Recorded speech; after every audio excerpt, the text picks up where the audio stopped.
Olá, estou aqui pensando, com medo de o podcast virar uma radionovela. Espero que meu marido não leve a outra metade dos bens, já que a metade é dele já. Mas qualquer coisa a gente casa de novo e fica tudo resolvido. Mas é que eu vou contar para vocês, a Liliane me perguntou. Fiquei curiosa com o resultado do primeiro episódio. Eu queria saber se ele parou de falar aquelas coisas para você. Se você não está entendendo, lá no comecinho, no primeiro episódio, eu conto como eu tive o primeiro insight visando essa mudança de um padrão de comportamento. Então, ouve lá para essa conversa fazer mais sentido. Mas aí eu vou responder. Liliane, não sei te dizer. Essa é uma resposta que eu procuro. Eu já me perguntei várias vezes se eu parei de trompar nas coisas, se eu parei de escutar ou se ele parou de falar. Meu cérebro sempre ele precisa me explicar as coisas com imagem. É como ele entende. E ele explicou para mim da seguinte forma: sabe unha encravado? Quando a gente tem unha encravada, a gente sai batendo em tudo. A gente não sobra nada no meio do caminho que não bate. Parece que as coisas vêm e se jogam no nosso dedo inflamado. Eu imagino que isso aconteça o dia inteiro. Não é possível que a gente só bata o dedão quando a unha está encravada. Não faz nenhum sentido. Provavelmente a gente bata ele o dia inteiro. E o cérebro olha e fala assim: cortou, sangrando, tudo ok, sigamos. Não tem ferida, não dói, tá tudo certo. Te avisa. E é bem provável porque a gente faz o tempo todo, situações de equilíbrio, a gente não é alertado. Porque o tempo todo que a gente está em equilíbrio, se a gente fosse avisado de tudo que está em equilíbrio, não daria para pensar em mais nada, né? A gente é avisado quando as coisas saem do equilíbrio. Então, se eu chego num ambiente que está com uma temperatura agradável, confortável, eu vou ali me divertir, fazer outras coisas, não vou ficar pensando, olha que temperatura agradável. Mas se tiver frio, se o ar estiver gelado, meu corpo vai tentar me regular um tempo, depois ele vai dizer, Sibélio, bora levantar daqui, tá gelado demais, tô dando conta, você tá com frio, vai procurar uma blusa, você precisa dar um jeito, não tá bacana. E se tiver calor demais, mesma coisa, né? Ó, vai beber uma água, precisamos diminuir esse aquecimento, abre essa janela. Então, eu só vou saber prestar atenção nessa temperatura ambiente quando ela me trouxer desconforto. Então, eu imagino que seja isso. Chegou uma hora. Então, assim, ter o diagnóstico, ir fazendo todo o processo de tomada de consciência mesmo dos limites, foi fazendo que o limite fosse um lugar confortável. Quem quer ter limite, né? Eu também não queria ter. Então, provavelmente essa era uma ferida aberta em mim. Mesmo que eu não tivesse clareza ou consciência, ao escutar isso, ele pegava em algum lugar em mim que não caía bem, que estava em desequilíbrio. Então, quando eu fui fazendo esse processo de mudança em mim, de tomando consciência, né? Eu acho que avancei muito, né? Depois a gente vai conversar uma hora sobre a questão, né? Tem um livro da Brené Brown, A Coragem de Ser Imperfeito. Então, a hora que o meu limite parou de ser um problema para mim, eu provavelmente parei de escutar, provavelmente eu parando de escutar, não faz sentido o outro falar, então o comportamento dele também foi extinto. Então, eu acho que foi de um tudo, ferida sarada, para de escutar, o outro para de falar. Quase que nessa sequência. Sei que ainda trompo e caio, porque eu sei do meu limite físico, né? Então, eu tenho uma miopatia congênita, tenho fraqueza muscular, então eu sei que, por exemplo, na academia, às vezes eu só tenho que ficar parada em pé quando eu vejo eu tô tombando. A professora vem, me segura e eu já começo a rir. Então, hoje não é nenhum problema, eu posso sorrir e estou completamente confortável com. Então, eu acho que isso faz toda a diferença. Uma hora a gente vai conversando sobre isso, como que a gente pode ir fazendo para que a gente possa lidar com os nossos limites e com as nossas potências e construir nesse lugar de conforto. Mas agora a gente está véspera de ano novo. O que que a gente faz em ano novo? Faz mil promessas e nem sempre a gente as cumpre. Você já fez as suas para o novo ano? Que reflexão que você já fez desse ano, do que você conseguiu avançar ou não em relação ao que você prometeu para você? Eu sou Cibele e esse é o podcast Insights Pedagógicos. E hoje a gente vai conversar sobre como que eu posso melhorar a visão que eu tenho de mim mesmo. O que em geral acontece? Quando a gente diz, por exemplo, ai, eu tenho fulano em alta estima, em alta conta comigo, é alguém que tem crédito com a gente, é alguém que a gente confia, alguém que a gente admira, a gente gosta muito, e a gente olha e fala, nossa, uau, que pessoa. E às vezes a gente olha para a gente e não tem essa mesma percepção. Em geral acontecem as coisas. Faz de conta que você combinou com alguém de se encontrar às 18 horas para tomar um café. Só que foi passando o dia, você está super cansada, queria ficar deitada, mas você já combinou, você vai se arrastando, mas você levanta e vai, porque você combinou com o outro. Mas em geral a gente não faz isso com a gente descumpre com a gente. A gente acha que com a gente pode falar, ah, vou estudar todo dia 15 minutos. Aí no terceiro dia a gente fala, ai, hoje eu tenho um sono, acho que eu vou dormir esses 15 minutinhos, não vou estudar, amanhã eu volto. A gente negocia isso com a gente. E com o outro, em geral, a gente não faz isso. Até porque quando o outro faz isso com a gente perde a confiança nele. Quem já não teve alguém que promete e não cumpre, que fala, ah, vou passar aí na sua casa tal hora, você nem se arruma. Porque, assim, a chance de ele cumprir, então você não acredita, então a pessoa fala, você não dá nem fé. Imagina a gente fazendo isso com a gente 20 anos, 30 anos. A gente vai prometendo para a gente, não vai cumprindo. É um nível de descrédito que não tem tamanho. E isso não tem como não impactar na visão que a gente tem da gente. Você imagina alguém que está sempre descumprindo com você? Que visão que você tem dele? Que confiança que você tem de combinar alguma coisa com alguém que nunca vai, que nunca chega no horário, que nunca entrega o que promete? Você vai continuar combinando com ela? A hora que ela te falar, você vai ficar pronta esperando? Não. E se você vai fazendo isso com você ao longo do tempo? Vai ser a mesma coisa. Você nem acredita mais em você. E a nossa imagem, o que a gente vai pensando da gente, ele vai impactando nas nossas ações. E as nossas ações, elas vão constituindo quem a gente vai sendo. A gente não é, a gente está sendo. Mas é um processo de aprendizado. Está consolidada aquela percepção da gente, se a gente vai sempre se repetindo daquele jeito, a gente vai olhando para a gente, vai dizendo, olha, não dá para confiar em você, Sibeli, você não anda cumprindo as coisas que você promete para você. E isso não tem como não nos afetar. A estima que a gente tem da gente. E um insight que eu tive, assim, eu li uma vez um livro do Flávio Gicovati, que ele dizia, a mudança vai estar não no tamanho da meta, mas no cumprimento dela. Ou seja, não importa o que você vai combinar, desde que você cumpra.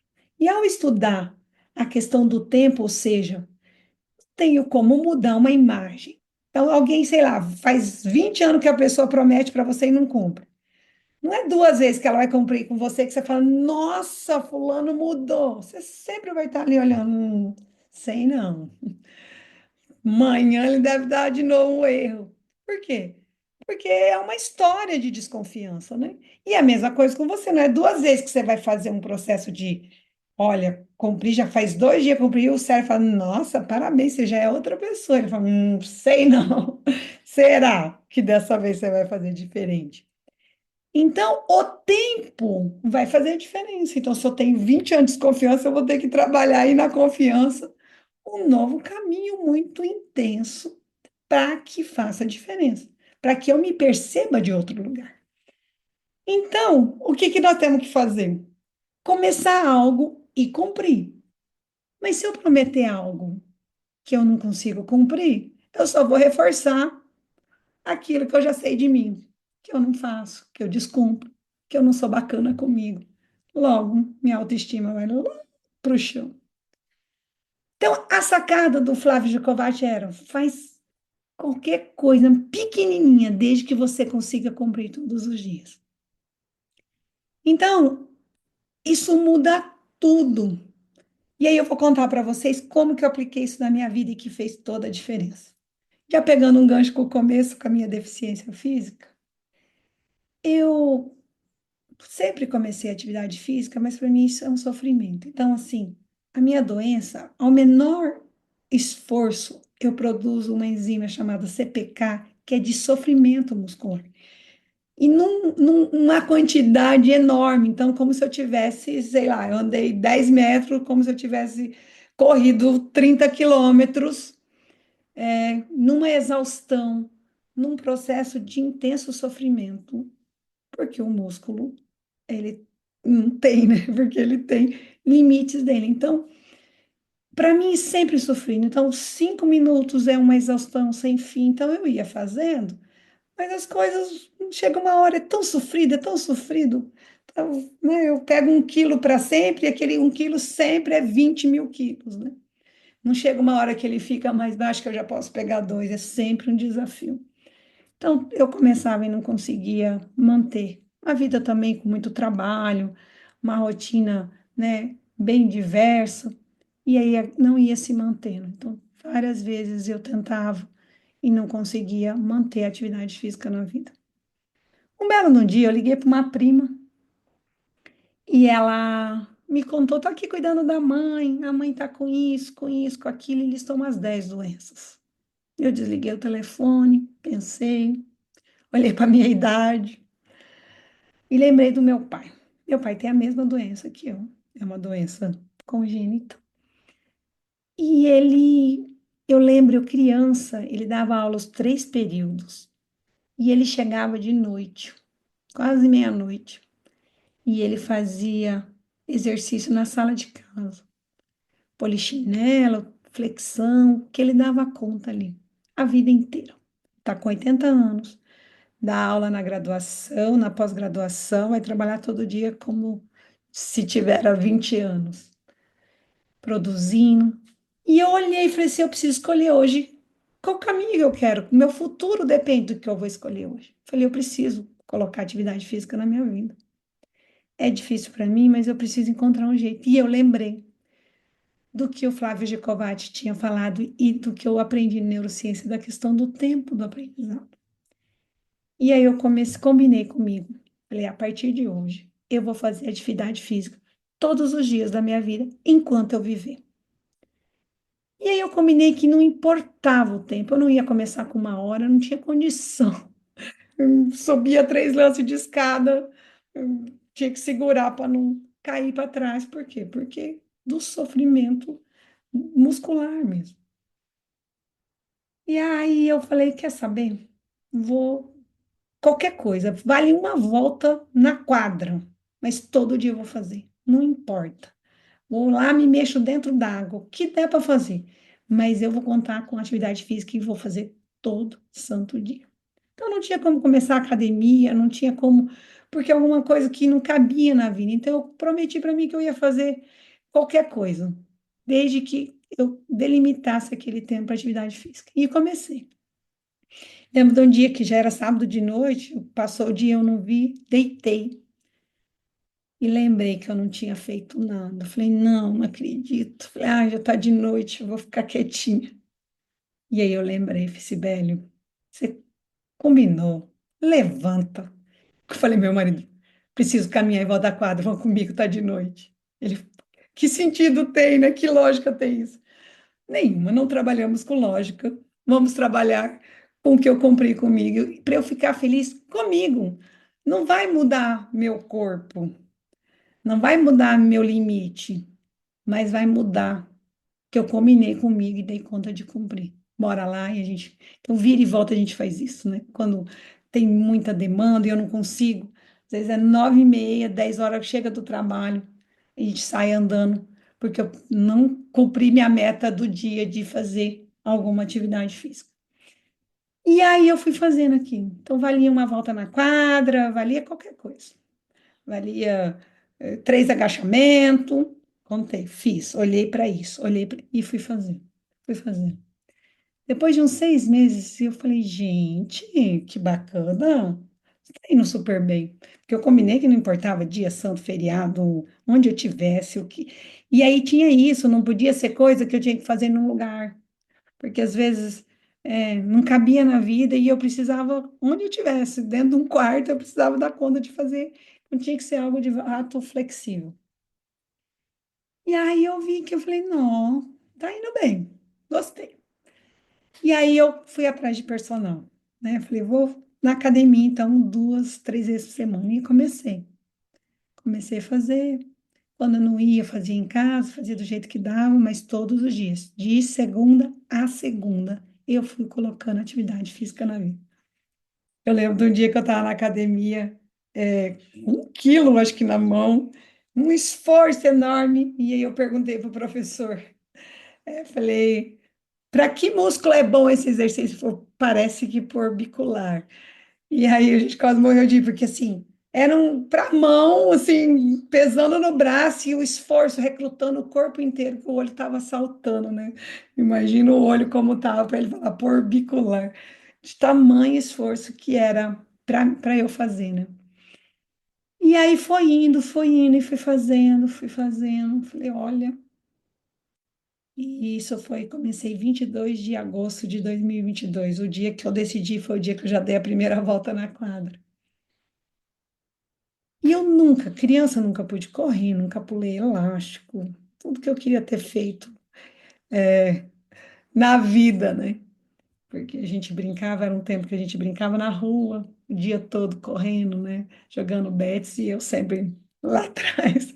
Também que eu tinha uns primos que esperava, que topava continuar brincando mesmo, que eu não dava conta, porque na aula de educação física não era possível, né? Ninguém me escolhia, ninguém nada. Mas em casa dava para brincar ali dentro do limite, com meus primos ali na esquina de casa. E então, nesse processo, eu fui avançando e falei, eu quero correr.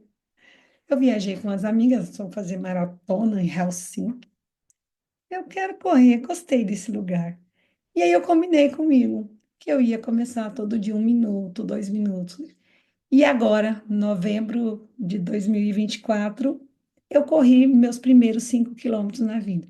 Corri dentro do que uma pessoa com o meu limite pode correr. Eu sei que o outro andaria de costa, ao contrário, e chegaria primeiro que eu. Não tem problema. Para mim, era uma enorme, e é uma enorme superação, né? Fiz 5 km em 39 minutos. É algo impensável para mim, né? Então, esse processo foi mudando, e aí eu fui incluindo várias coisas na vida. Quando eu vi que estava estabelecida a questão da atividade física, eu comecei por, sempre quis aprender nova língua, sempre. Mas também precisa de processo, de tempo, né? Então, com as outras coisas, sempre estudando, fazendo outras coisas, trabalhando. Falei, não, é uma coisa que eu quero, e eu comecei. Aí comecei no Duolingo, 5 minutinhos todo dia, a hora que eu acordava já fazia. Depois entrei na escola, né? Já fui lá, fiz minha matrícula na FISC e fui fazendo. Agora terminei, né? Esse final de ano terminei, o ano e meio do imediato, 3. Então, assim, e aí a gente vai colocando, porque você vai ganhando a confiança que você ganha em você é indescritível, porque você fala, eu posso fazer. Por que eu posso? Porque você foi mostrando para você que a hora que você combina, que você promete, que você diz que vai fazer, você vai fazer. Mesmo que seja começando uma volta na quadra. Porque não é a qualidade. O que vai melhorar a sua percepção de você é o quanto você pode confiar e acreditar no que você promete para você. Então, você vai prometer o que é possível de cumprir. Quero ler mais, então combina uma página por dia, não tem problema. Só uma página, mas faça uma página. Vai chegar uma hora que o cérebro vai falar para você, lembra que a gente é dois. O que vai pensando e o que vai observando, o que vai fazendo, e que fala, nossa, tô vendo seu esforço, tô gostando. Então, a gente precisa caminhar nessa lógica, porque metas, né? Vou agora fazer tal coisa, elas não são possíveis desse tamanho num lugar de descrença. No mesmo que eu disse para vocês, se outra pessoa disser, uma pessoa que sempre falha com você, vai dizer, agora eu não vou mais, você não vai acreditar de primeiro. E essa descrença, onde a gente descumpre com a gente, faz com que a gente não avance e ter uma visão ruim da gente impacta em tudo, porque forma nossos pensamentos. Então, para 2025, eu desejo que você escolha uma coisa que é bem pequenininha, mas que você faça todo dia. Compra, diga para você, eu vou fazer. Faça. Que seja 5 respirações diafragmáticas ao acordar. Que seja uma página de livro, não importa. Importa que você vai cumprir o que você combinou. E quando você estiver bem fortalecido, você experimenta outra coisa nova, coloca algo que você já faz tempo que queria aprender, algo que te dê prazer, coloca também pequenininho e vai crescendo, e vai crescendo. Quando eu tiver fortalecido, e isso vai fazer com que, com o tempo, você olhe para você e goste, porque você confia em você, você acredita em você, porque você cumpre o que você diz para você. Beijo e até a próxima.